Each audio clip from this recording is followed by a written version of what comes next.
Hi, I'm going to be sharing something that's a little bit shocking with you guys today. Did you guys know that the amount of water that it takes for someone to typically drink within a 10-year span is the same amount of water that it takes to grow the cotton to only make a single pair of jeans? It's kind of crazy, but if you don't believe me, go ahead and Google it. Today I'm going to be sharing with you guys how thrifting and how yard selling is used, or how personally I use it, to combat against all of that waste of water. So, I'm going to tell you how it's fun.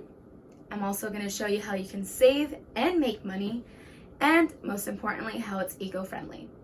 So to start off, I'm going to tell you how I first got interested in it. So ever since I was little, I used to love doing yard selling and going thrift shopping, but most importantly, when we did yard selling, I loved making money. And I'm sure that's still the same for many of you guys now. For me, definitely is the same.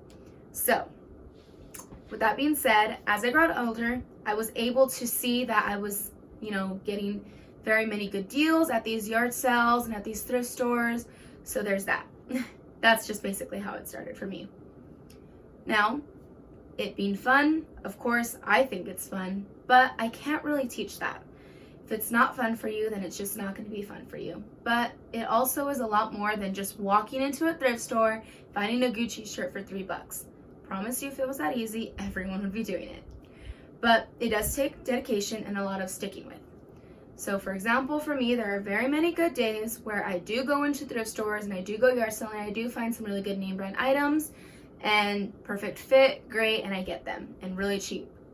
But there are days where I go and there is nothing that I seem to like. There could be a name brand shirt, but it's completely ruined. It got stains, rips, it's just not worth buying.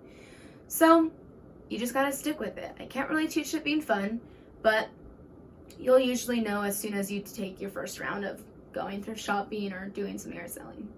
So hopefully it is fun. Now, how to save money? It's a little bit self-explanatory. Buying a Nike shirt at a yard sale for $3 is definitely better than walking into a Nike store and paying $40 to $50. Granted, of course, when you're walking into a Nike store, you're getting top quality. There's hardly never gonna be a flaw with it.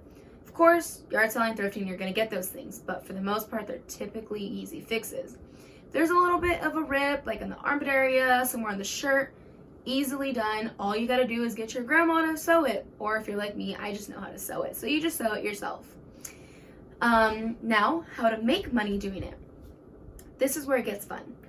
So, when I'm yard selling or when I'm thrifting, I usually see some pretty good items, but they don't fit me all the time.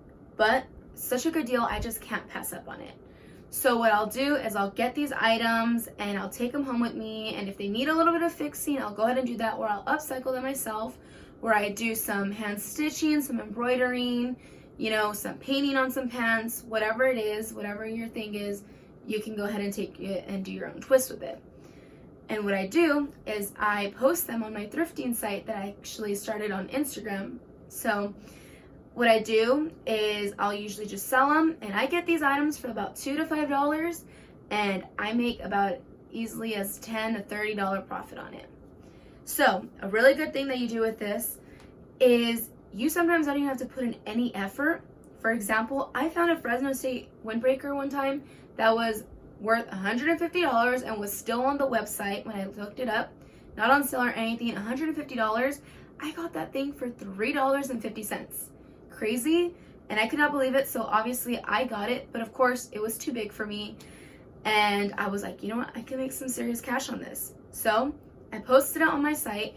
As soon as I washed it and make sure it was all good, I sold that thing for $50. Yep, and I only bought it for $3.50. So you never know what you can find. And a good tip for that is always look through the big piles on the floors at yard sales.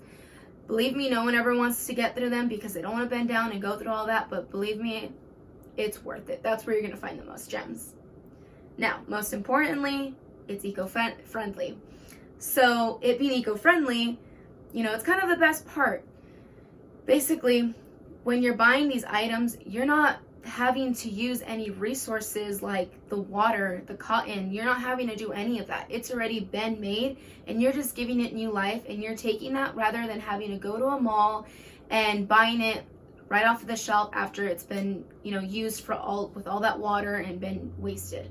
So I think it's a lot better for you to just do thrift shopping and yard selling. Like I said, it does take a little bit of work sometimes. You're not always gonna find the perfect fit, but as long as you stick with it, it should be really good. And the eco-friendly part just really is the best benefit in my opinion. So today I showed you guys how it's fun, how you save money, how you make money, and of course it's eco-friendly. And I really hope that you guys were able to take something from this and really learn that, it's not going to be hard. It's just takes a little bit of, dedication, but it is really worth it. So I hope the next time that you guys choose to get a pair of jeans, you guys think about thrift shopping or going yard selling before hitting the malls. Of course, after quarantine though. Thank you.